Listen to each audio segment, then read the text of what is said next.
I am Josh Galindo. I've built several successful businesses utilizing the one tool everybody has, the mind.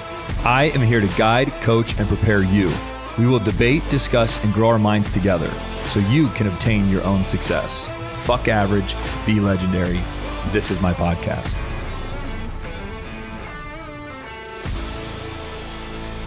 Hello. What's up, bro? What's up? How are you? Very well. How you doing? I am well today. Is this your second podcast? It is. I was on Tyson De La Cruz's podcast. He had a sick setup. He had a great setup. He just hasn't. He's built a Zen garden over there. You felt the energy. It did. I walked in. I'm like, okay. Yeah. I kind of want to chill. Right. That's how I felt, man. It was. It did good, man. And I like him because there's just not a lot of guys on the planet that have a deep enough mind to.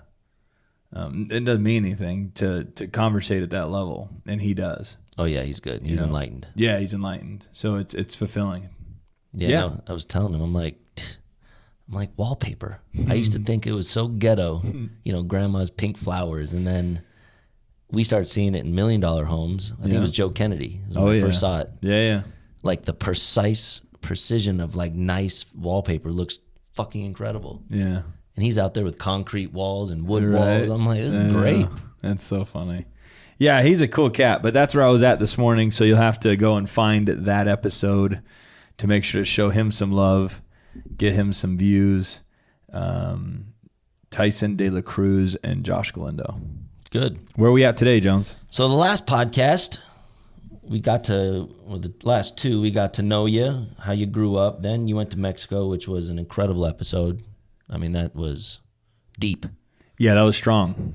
That was that was a long episode. I was thinking about in the shower. I was like, maybe we should do like a Q&A on Mexico, and if people will even participate. But we'll get people that went to it.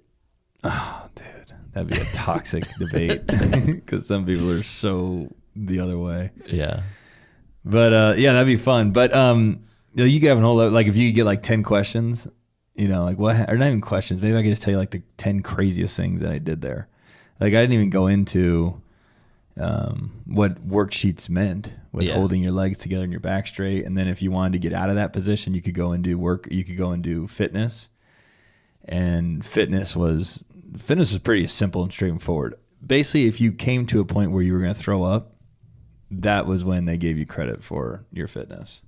And fitness was arguably less painful than sitting on the bench and holding your back straight for 6 hours, So you said you played high school football.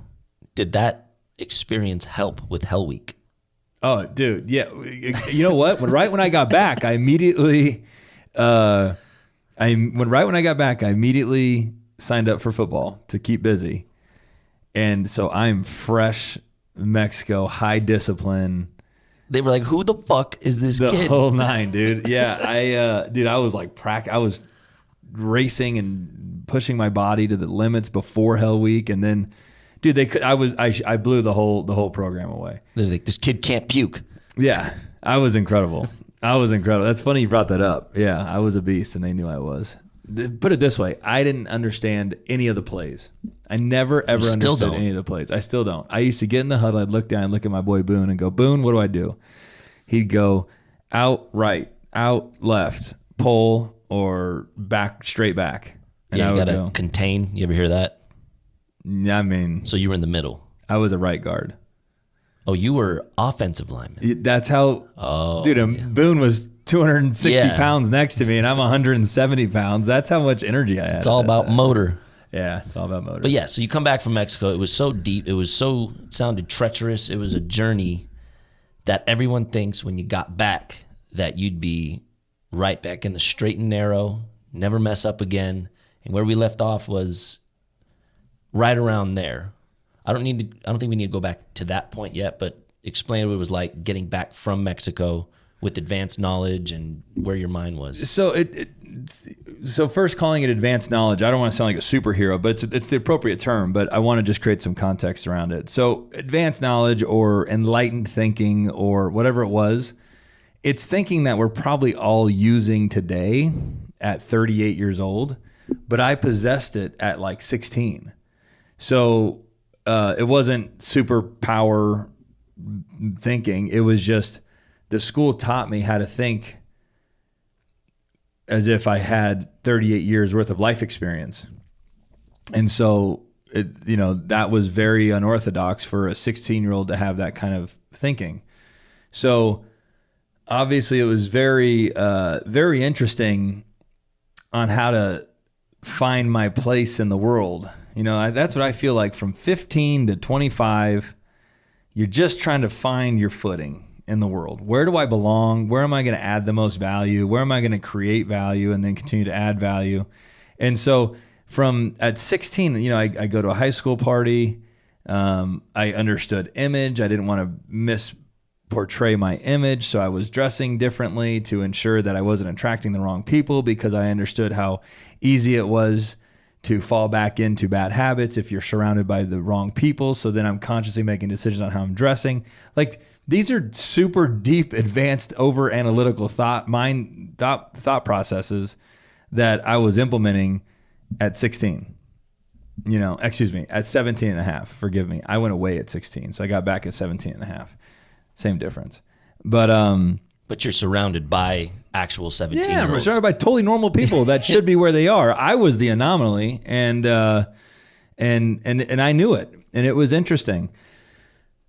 You know what I ended up doing? This was interesting. Is I gravitated to females, and not on a physical level. I just think because they were just much more in tune and in touch with their minds and emotions, which is where I had just came from. I came from Mexico, forget mindset just for a moment.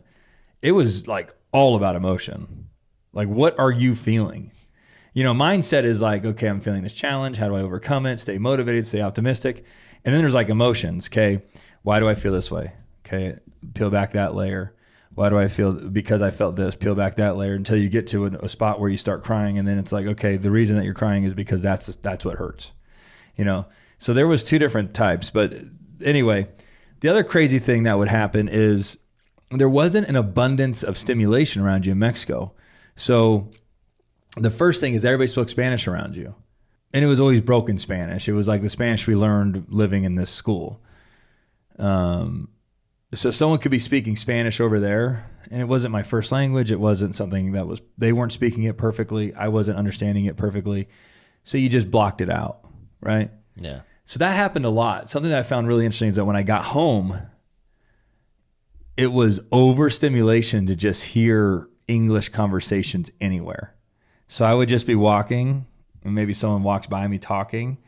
It was really weird. It was like having a sixth sense. Like, I heard every word they said, and again, you just become numb to these overstimulations. But that was a big thing I remember thinking. And yeah, anyway, so you come back and you're trying to find your way and your place, and I'm just doing my best, and I'm trying to tame all that mind chatter. And did you ever feel out of place? Yeah, like kind of totally. like, I don't really belong here. Yeah. I had some depressing moments. There was one moment that I was so depressed that I just went to a church over on Torrey Pines and Tropicana. Christ the King. Is that it? I was baptized there. Father Bill. Okay. Well, that's where I was. I went into the garden or something like that late at night, and I just laid there, and I called my mom, and I said, I'm depressed and I'm sad, and I just need to be loved. And she dropped everything she had, of course, and raced down there. And I just remember sitting in that little church floral area. I can't even describe what it was because I don't remember it very well. And she just put my head in her lap and she just held me. And that was kind of a pivotal moment that I remembered, because I went from just feeling so lost in this weird world of normalcy to just propelling myself forward into a space, into a mindset of all of these stimulants and stimulation were becoming just the norm. So I was just becoming used to my new reality, is the reality of it. Was that comparable, like if someone's listening and they went to jail for 2-3 years, that's kind of similar to what they deal with coming out of jail? Yeah, no, and that's why the program, I would argue would have a much higher success rate than any prison or jail, because the difference is that when I came home, I had a home contract. So it was, I'm going to drive no more than 500 miles a month. And we had to build these contracts before we left. I will be in bed every night by 9. I will be up every morning by 6. I will wash the car every single week. I will do my laundry on this day. I will go to, very, very, very, very, very structured. Every minute. You didn't get to go home until your home contract was approved by your coach or whatever it was that looked over your case manager. You didn't get to go home unless it was approved by your case manager, the administrator, which is Jade, and my mom.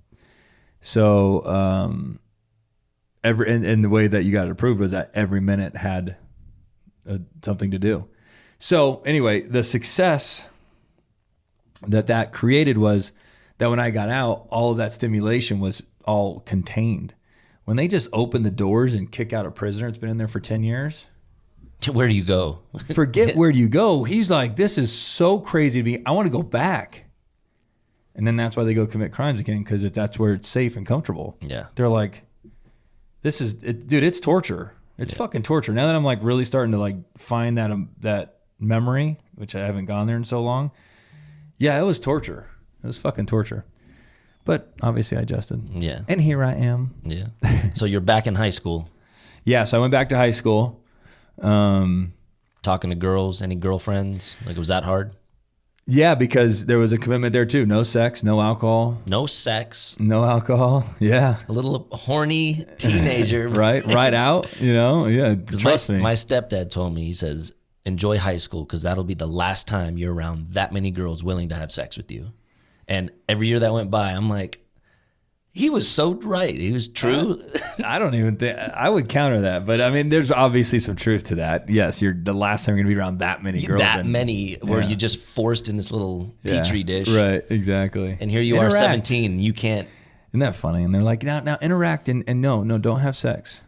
It's like your hormones are like, you shoved all of us into this square, and you're like, hang out every day, but don't have sex, and then have the peak of your hormones. Yeah. Funny how that actually works nowadays. So how did the teachers react to you? Because I'm sure you were they loved me. Well, you were mentally more connected with them. I was. Yeah, I could just communicate well, and I didn't need any real credits. I was so caught up through Mexico. You got credits in Mexico. Oh yeah, school was 6 days a week. Oh wow. Yeah, school was 6 days a week, and the only thing that you did on Sundays was watch movies and write letters home. What movie? We watched Gone in 60 Seconds a lot. Okay. I think we got to watch, I just remember Gone in 60 Seconds. I want to say 300, but I don't think that was Mexico. I think that was Amargosa. But Gone in 60 Seconds, I know was Mexico because it was just an awesome movie to watch, But so when they ripped your brain open and they reprogrammed you, they reprogrammed speeding because that's all you do now. Holy shit. Maybe that was a subconscious effect from being so vulnerable. And this guy will go 95 in a van that's only meant to go 60.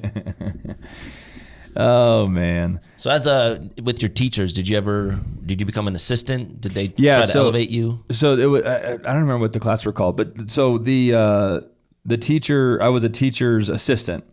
And I'll just get into my high school journey here. So I go back to high school. Life's good. I'm working at Nora's. I'm living at home with my mom. And I was going to school. I was totally independent. I had to wake up, go to school on my own. Like, it wasn't like mom waking me up, like I guess any kid would do at that age. And I would go and I'd go from 7 to 11 o'clock. And then I'd go home and do nothing was the problem because I was getting out so early because soccer practice wasn't until 4 or 3:30, whatever it was. And then it would go until 5, and then I would go from 5 to Nora's, which was at 6, and I'd worked at Nora's as a busser until like 10 or 10:30, and I would just rinse and repeat. That huge gap in the middle of the day, though, jammed me up, and so I started messing with this chick, which was the wrong chick to be messing with. And what's the first letter of her name? S. B. Yeah, got it. So I shouldn't have been messing with her.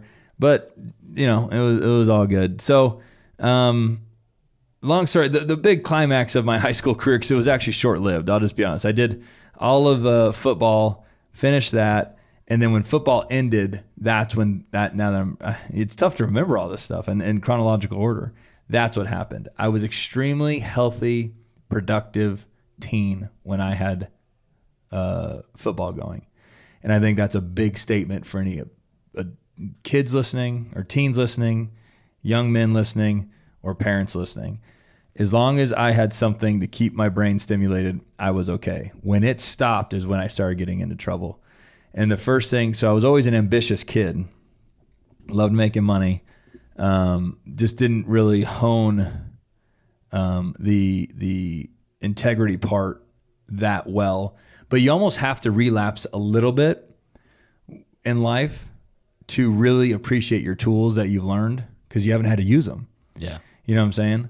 Like, you learn all these tools and then you relapse, and then you're like, wait, I have tools so I can get myself out of this relapse. I don't encourage that for alcohol abuse or anything like that, but maybe changes in your life. Alcohol, I'd go cold turkey and never go back if that's a problem for you, or any other stimulants. But for mindset, yeah, you gotta test your water. So I did.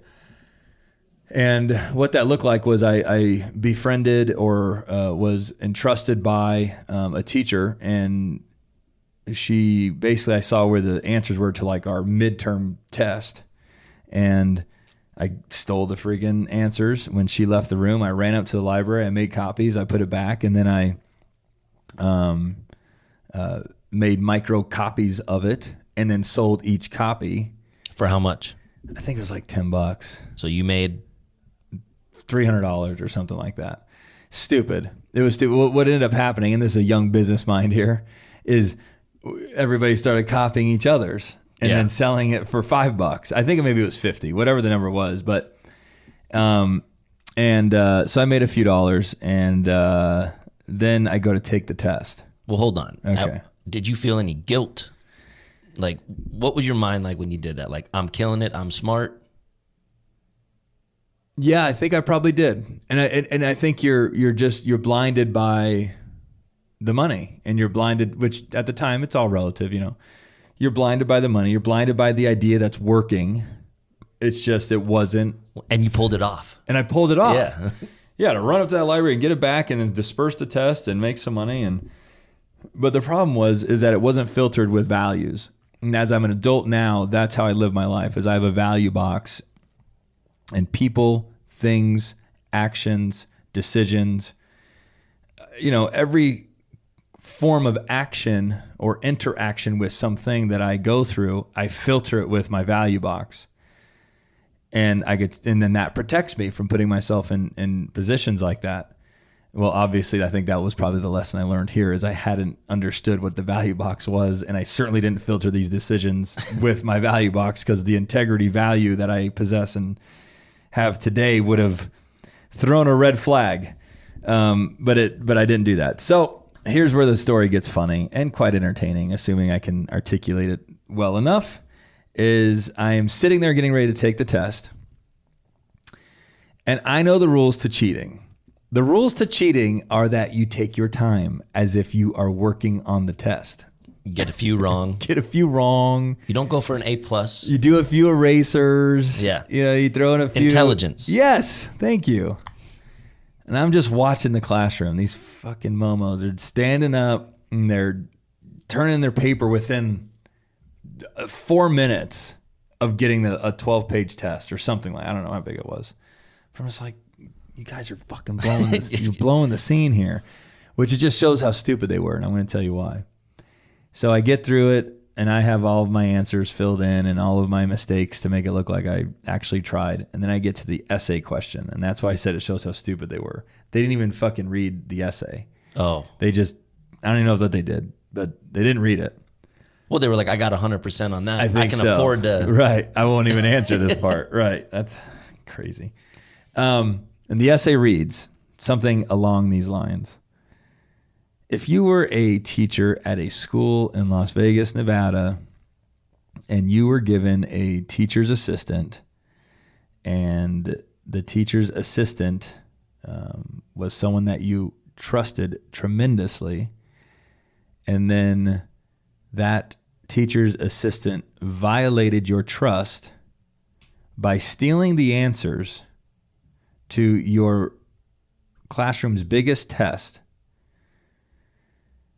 what would you do? And then it goes ... FYI, your test has been changed from the answer key that you have. Therefore, if you've answered it the way the test results were provided, you have failed. And she was going around and grabbing them and not letting you go back and try to. So she would wait till you got to the essay, and I started picking up on it. I only was there for a minute because anyway, when I got to that point, I think she even grabbed mine. Maybe that's what it was. She grabbed mine. She was waiting for you to get to the essay. Yeah, she was watching. She's like, why is he taking so long? Right. So I look up, and sure enough, sitting in the doorway is the dean, the principal, the dean, and a hall monitor security guy. All right. Mindset. What is it right there? I'm fucked. No mindset. Honestly, I didn't have any. No tools. You were just fucked. Defeated. Yeah. Defeated. I fucked up. Okay, mindset is you got to go into fix it mode, and I did. It was like, okay, how do I get out of this? Okay, what do I got to think? And I'm just starting to go. So yeah, there was a lot of mindset actually, but the immediate response was fuck. I fucked up, complete failure. Well, the other thing was all of the kids in the classroom are doing this and staring at me when they got to the essay component, going, you fucking, I just failed the test now because of you, and they're blaming me, and I'm wondering why everybody starts looking at me, because you're like, I'm still at question 25. Right. Yeah. So, sell it. So now I got the whole classroom staring at me, judging the shit out of me. I've got the school police. I think it was the school police. I don't think it was a hall monitor. School police, the dean, and the principal in the hallway. And I'll tell you where it felt bad is looking at that teacher and going, she trusted me. That hurt. That part hurt. That actually was probably the most painful of it all. But I rebounded rather quickly because that relationship wasn't very deep, but it certainly was painful. So as we're walking to the principal's office, I'm like, I got to figure out how to get out of this. So I'm just processing every scenario I possibly can. How can I get out of this? How can I get out of this? How can I get out of this? And I'm just thinking of the consequences. What are the consequences? The consequences is that they're going to call my mom. My mom's going to realize that I absolutely violated my integrity again, and that I probably fell back into my old shit, because that is how it works. Is you break one small rule, and then you break a little bit of a bigger rule, then you break a little bit of a bigger rule, and before you know it, you're fucking doing drugs or selling drugs again. All right. To be clear, you are past your 6-month probation period. Yes, I'm off the home contract. Okay. Yeah, I've graduated the home contract. And you are 18. There you go. I think that might have been a big part of it too. I've graduated the home contract. I was 18, and within weeks, dude, I put myself in this position. So to me, it was like, you'd have to understand what's behind all of what I went through to put such a large emphasis on the home contract, to have graduated, to have made it this far, to literally get expelled from school after my mom wrote a check for $50,000 to keep me in Mexico for that long, and while doing so also paying for my sister's college, and couldn't plus her own bills. That couldn't have been tough.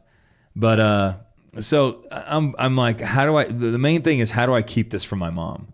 And I sobered up quick. It was kind of like the Mexico story. I was fucking around, being an asshole, got kidnapped out of my bed, talking shit to the staff. You guys call my mom, get me out of here. Fuck you. And then Arturo ran in and slammed me to the ground. And I was like, that fast.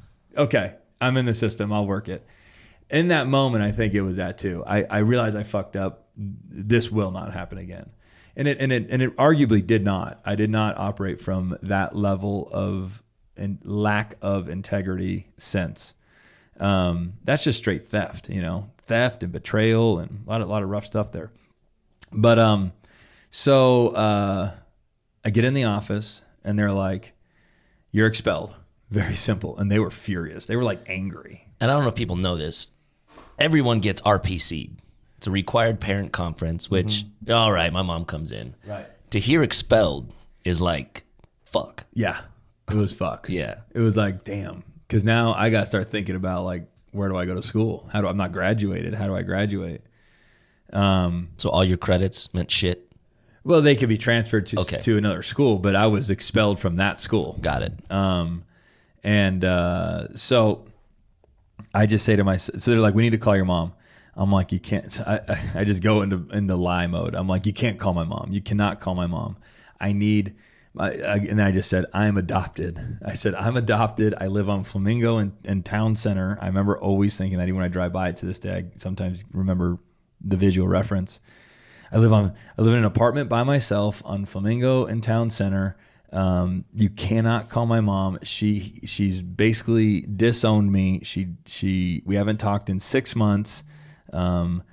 We don't have a good relationship. If you call her, it's going to start a World War III. And then I go, and I'm 18 because it clicked. I'm talking to, and I'm 18. Yeah. I'm an adult. There's your card. There's my card. It hit. And I'm like, I will just unenroll myself from school. I'm a legal adult. I'll just unenroll. I'm cool. That's good. I'm expelled. That's fine. I got it. Okay. Anything I can do to keep this from hitting mom's desk. And they're like, okay, we won't. But we do need, you are an adult, but we do need your parent, your guardian to come in and sign off that you are going to withdraw yourself from school instead of be expelled. So that's impossible. You got to tell your mom. That was what that's what they thought. Well, so I leave with that problem. Fuck. Okay. So now do I just tell her? Do I break the news? And I'm like, fuck this. I told him I was adopted. I told him I have a bad relationship with my mom. So for all I don't even know how the chronological order of all of this. It's so long ago, but it's a great little fun story. So I start soliciting fake moms. I'm like, hey, a job interview. Sit down. Tell us about yourself. So I just start reaching out to my friends. Hey man, will your mom act like my mom? And which is such a crazy thought. If I got the question from one of my kids about their friend, I'd be like, no way. Hey man, and Justin Levy was one of the people I asked. Oh, his mom would never. Yeah, I remember his response was like, "Bro, you've lost your mind." So I'm like, "Hey man, can your mom act like my mom? I just need someone to walk in and sign me out." And no. So now I'm like, "Okay, I'll give your mom $100. $100. No, God, no. Whatever. I beat that pretty good. Everybody I knew that I thought would at least entertain the question I asked, and then I get to SB. And what the good part of that is it teaches you if you just ask enough times, you're going to get a yes. Yep. Apply that to real estate. Mm-hmm. Apply it to anything, really. Apply it to anything. So I call SB and I go, hey, I know we've been interacting lately and I know that your family will do anything for mine. And here's the situation that I'm in. I just need your mom to come in, be erratic, so that nobody wants to talk to her.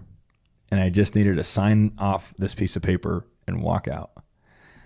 And there wasn't even like a pause or like it was like, okay.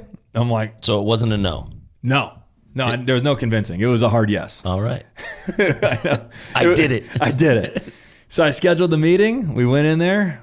I walked in first. I remember walking in first and intentionally like opening the door and kind of like we just played it so well. It was wrong along every level, but we played it so well. I kind of didn't even hold the door for her. She walks in. She goes, this fucking kid. I can't believe this fucking kid did this. He's a fucking piece of shit. Ever since I've did it. I'm like, whoa, she's fucking playing this shit strong. Dude, nobody in the office would even like ask her a question. Like they were just, they almost trembled handing her the paper. And then I'm like, just sign it. Just sign it. Stop. Just sign it. I know. And she's going, just sign it. She signs it. She got to, and, I don't know. Maybe they asked her a question like, oh, well, Mrs.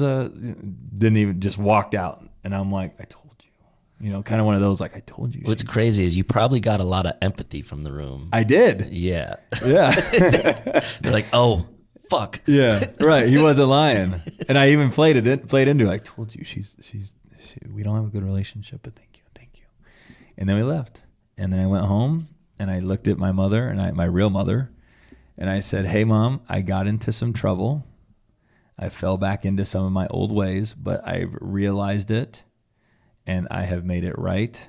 and I've unenrolled myself from school, and I'm going to enroll myself into distant learning, and none of this needs to show up on your doorstep, but I'm communicating with you that I'm making a change. So high school was a problem.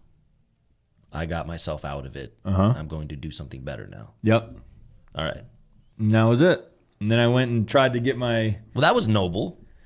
Yeah, I was honest about the transition, but... Yeah, you could have said a million things. Like, I have the credits. I'm done with high school. I need to move on. Well, because while in Mexico, they focus on the quality credits that get you there. And they intentionally leave a bunch of extra credits or whatever you call those so that when you get home, you could go to school and do those. But there are some of those credits that are required to graduate. So I still had to go back and finish those. Did you finish them? No. So wait. I tried. So you didn't finish high school? No, I never finished high school. Yeah, how many millionaires out there do you think didn't finish high school? More did not finish high school, in my opinion, than did. That is wild. I would think so. I mean, I barely. That's what I'm saying. I graduated 2 years later. I had a half credit from PE left. And guess what? I cheated from Natalie Nicole's mom. She was my proctor. I was like, yeah, did I pass? She's like, you passed. And I never even picked up my diploma. I never needed it. Yeah. Have you ever been asked for it once? I went to college and they said, did you graduate? Yes. They never asked for a diploma. They said, did you take 2 years of language? I said, yes. I never took a language. Everything that they wanted me to do, I never even took an SAT or an ACT. Me neither. And I got right into college. Wow. I think I can't even, we won't even get into school loans and all that. So then you had to get back to work. Yeah. So at that point, it was just about focusing on getting on the grind. Honestly, I was done with school. I was done. I'm like, I'm fucking done with this shit. I want to get on the grind. I want to get to work. I want to start saving money. I want to get into the real world. Like, I was so ready to utilize these wildly advanced tools for a 16-year-old that I was like, for 17-and-a-half-year-old, sorry, that I was like, how do I just get done with this fucking school shit and get to work? And I did. And my model was very simple. It was work my ass off and save as much as I could. And if that meant be extremely frugal, cheap, living in a very modest. Modest would just be like almost conservative. I was extremely cheap. I know. Yeah, I know. You witnessed a lot of it. Yeah. Dollar store. I used to order a lot of food. I was a small kid, and you knew that.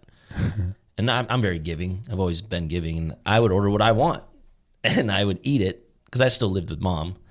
I'd have a big burrito. I ate half of it, and then you would eat the Roberto's onions and carrots that were free. Yeah, while your food is. Yeah. And then as soon as I was done, I'd be like, "You want the rest of that?" Yeah. So you'd get half a burrito.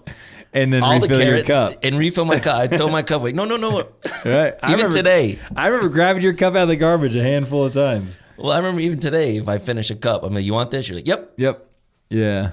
The water cup guy is Josh. I am the water cup. I just could never get around spending the extra $2 on the Coke or whatever it is today. I don't even know what it is today.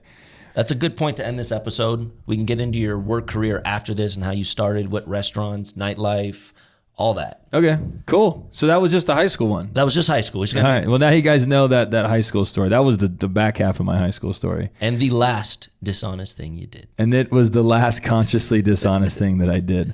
So stay tuned for the next episode. We'll have a lot of fun. And what is our topic on that one?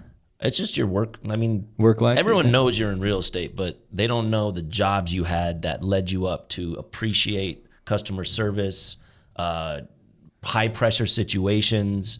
Like, there's a lot of jobs you had that I know that I can still see you utilize today. Okay. Which I think is a big part of you. Sure. All right. So that's what we're going to talk about next episode. Yes, sir. If you want to hear it, click next. Hey guys, that's going to do it for today's episode. If you guys want to learn more about the tools, tips, and tricks that I use on a daily basis to maintain my success, stay connected with me through all of my socials at IAmJoshGalindo.